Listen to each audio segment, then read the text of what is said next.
हमारे बच्चों के साथ क्या बर्ताव हुआ। लेकिन अद्भुत बात यह है कि हमारे छात्र जो हैं ये पेपर लीक के भी शिकार हैं और लाठी के भी शिकार हैं। अजीब बात है ना ये। और उनके हाथ में ना तो कोई पत्थर था, ना कोई लाठी थी। एक भावना थी और एक आशा थी, और उस भावना और आशा के खिलाफ जो पुलिस ने किया वो ऐसा लगता है कि सरकार अपना मानसिक जो है ना संतुलन खो बैठी है। कोई भी सरकार अपने बच्चों के साथ ऐसे कर सकती है?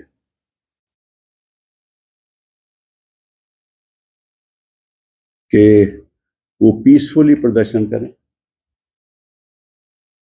बिना कोई हथियार के। और सरकार को ये मालूम है कि जब वांगचुक को वहां पुलिस ने आकर हटाया बिना बताए, तब भी कोई छात्रों ने कुछ नहीं किया। और अगर तब नहीं किया तो उनके ऊपर क्या जरूरत थी कि आप लाठी चलाओ। लेकिन आज की प्रेस कॉन्फ्रेंस का ये मकसद नहीं है, क्योंकि मैंने देखा वो सभी ने देखा, सारे देश ने देखा, सब देश के छात्रों ने देखा। मेरा मकसद एक और है। आपको याद होगा कि कल ही छात्र जो पीड़ित थे, जिनके ऊपर हमला हुआ, वो कह रहे थे कि आप इस बात की क्यों नहीं इन्वेस्टिगेशन करते कि पत्थर आए कहां से। और उनका इशारा इस तरफ था कि सरकार खुद ट्रक लेकर पत्थर लाई। और आपने ये भी देखा होगा कि वहां एक वैन खड़ी थी जिसके ऊपर मतलब कि लगता था कि किसी ने हमला किया। उसकी उसकी उसकी जो विंडोज थी वो भी टूटी पड़ी थी।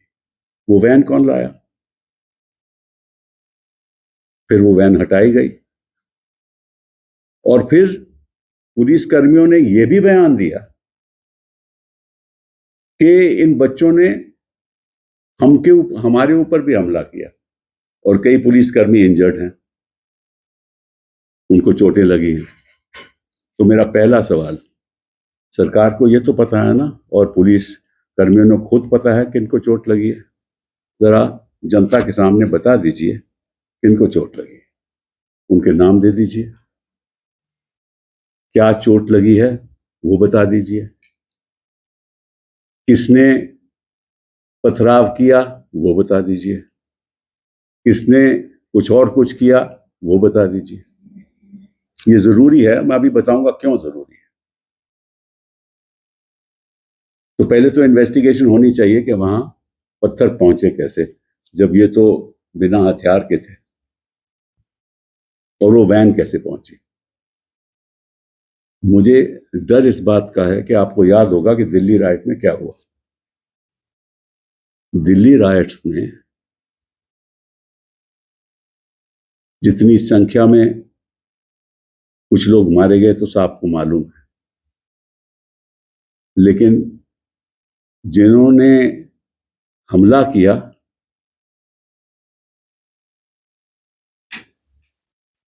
वो ही दिखाए गए कि उनके ऊपर हमला हुआ है।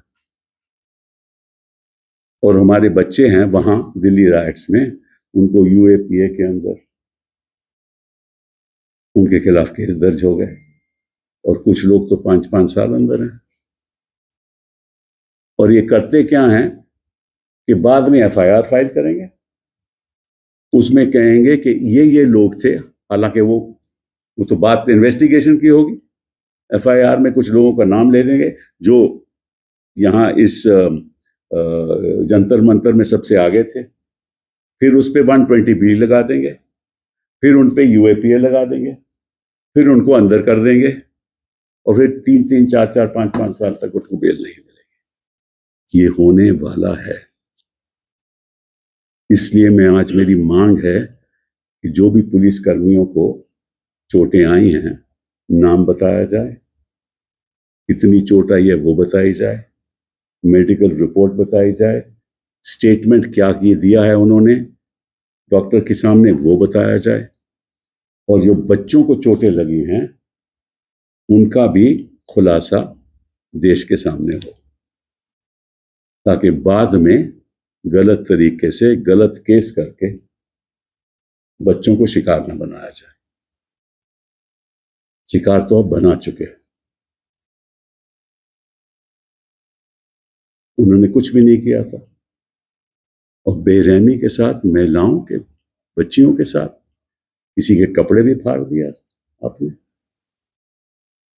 मुझे याद है, मुझे ऐसा लगा कि जो मेन स्ट्रीम मीडिया, जिसको हम आप लोग गोदी मीडिया कहते हैं, वो तो वहां थे ही नहीं।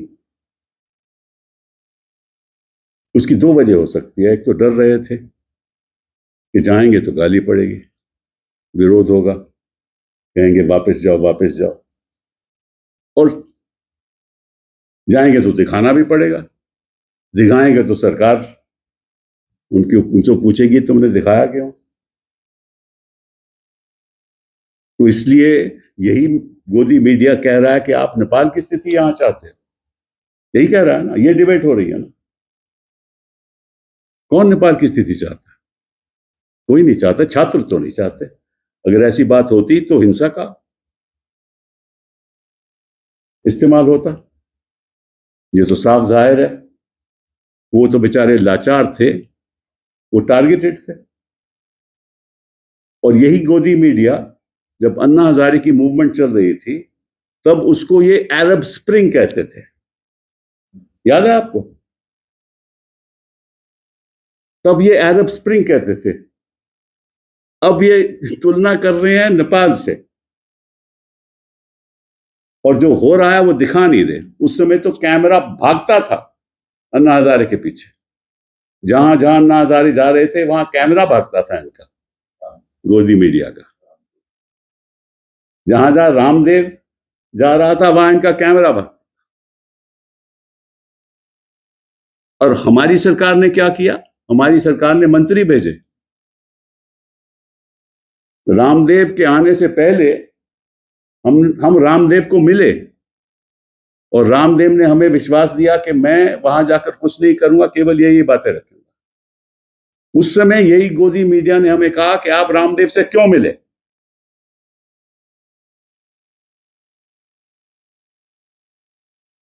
ये किस किस्म का देश है, और किस किस्म का देश ये बनाने जा रहे हो आप लोग? नड्डा साहब आज कहते हैं कि पहली बार हमारे पास प्रपोजल आया, पहली बार। पिछले 19, 20, 21 दिनों में क्या हो रहा है? प्रपोजल तो यही है ना कि इसकी इस्तीफा मांगो, धर्मेंद्र प्रधान का इस्तीफा। ये इनको पहली बार पता चला है, शायद ये केवल मोदी की तरफ देखते हैं, इनके अब ध्यान बाकी जगह तो आता नहीं, होता नहीं है ना, क्योंकि मोदी जी की तारीफ करनी है, और मोदी जी हैप्पी बर्थडे बोल रहे हैं सब लोगों को, ठीक है ना? अच्छी बात नहीं है प्रधानमंत्री का चुप रहना, मंत्रियों को कहना कि पहली बार प्रपोजल आया, जब उन्होंने खुद बुलाया उनको। ऐसा लग रहा था नड्डा जी के बयान, ट्वीट से, कि वो खुद आए हैं प्रपोजल लेकर। बात उलट थी, उनको बुलाया गया। और सही कहा इन लोगों ने, इस बार तो हम चले गए, 2 घंटा हमें वेट करवाया, 2 घंटा इंतजार करवाया, और इस बार तो हम चले गए, लेकिन अगली बार इनको यहां आना पड़ेगा। जो भी इश्यूज हैं छात्रों के सामने, वो उनके भविष्य के इशू हैं, भविष्य से जुड़े हुए इशू हैं कि उनका फ्यूचर है क्या। अगर पेपर ही लीक होते रहेंगे तो उनका भविष्य यहां जाएगी ना। और ये भविष्य केवल बच्चों छात्रों का नहीं है, सारे परिवार का भविष्य है। इसीलिए माता पिता भी वहां गए हैं बच्चों के साथ इस प्रदर्शन में, यही बताने के लिए कि आप हमारी बात सुनिए, जो शिक्षा की व्यवस्था है इसको ठीक कीजिए।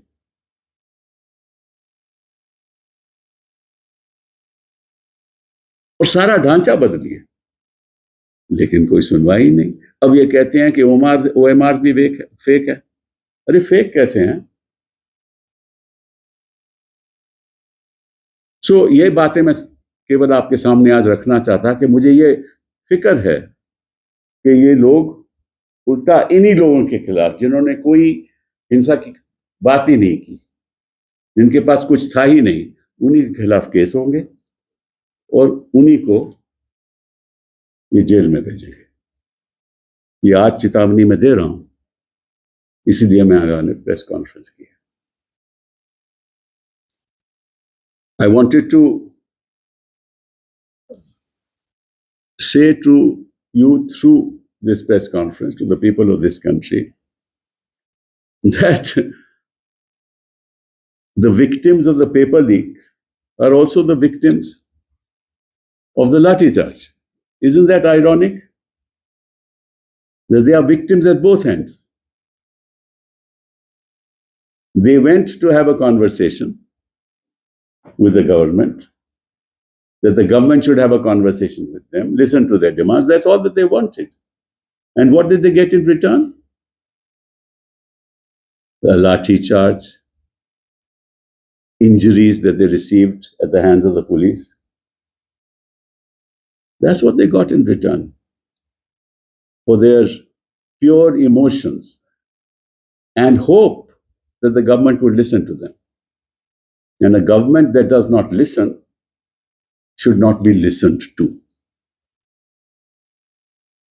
And a peaceful protest to ensure that the future of our children should be safe should continue through completely non-violent means. Children should raise their voice in every city of this country peacefully, so that governments all over the country listen to them, listen to the families who have suffered on account of these paper leaks, listen to the fact that they have no future if this education system is manipulated in this fashion. Because I do believe, and I have a hunch, I may not be right, that behind this is a conspiracy of favoritism, of nepotism. But the real reason for having this press conference is my concern that what happened in the Delhi riots, when the injured became the accused, will happen here. We all know who were the targets in the Delhi riots, and we all know who targeted, and we all know what kind of statements were being made. And the people targeted were kept in jail for years for no fault of theirs. And some of them are still in jail. So the two questions I want to place before you, and the two answers I want from the government is, especially in the context of the fact that the police personnel said that they were injured. Let's find out, and they should give the names of all those policemen who were injured in these circumstances, when the children of our country never had any lathis, never had anything that was in their hands with which they could attack anybody. So when did they go to the hospital? What are their medical legal reports? Who have they named in the medical legal reports? Who have they recognized as to who has hit them? This is necessary because they say that 100 of them were injured. Well, the fact is that the newspaper report says about 10 of them. Now, there's a mismatch there, but be that as it may, I can't go into all that because I don't know the facts. But at least they should tell the people of this country as to which policemen were injured and who injured them and who are the ones who perpetrated this violence. And who brought the truck with stones to the site. Certainly the children could not have.